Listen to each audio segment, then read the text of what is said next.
বাতাসে কি তোমার চিন্তা নাই রে বন্ধু, আমি থাকতে তোমার চিন্তা নাই।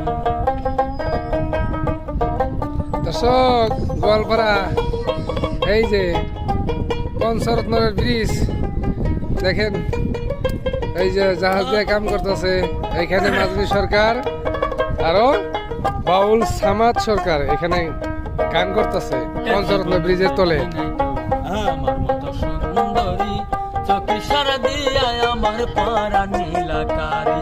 আহা, নদীর ঘাটে যেদিনই তোমায় মাছ ধরিতে দেখিলাম, বাবা। চোখের চাউনি দেখা পাগল হইয়া গেলাম। ও বাবা গো, এ জীবনে দেখিনি তো তোমার মতো সুন্দরী চোখে সারা দিয়া আমার পারা নীলাকারী। তাই না? সর্বনাশ। নদীর ঘাটে যেদিনই তোমায়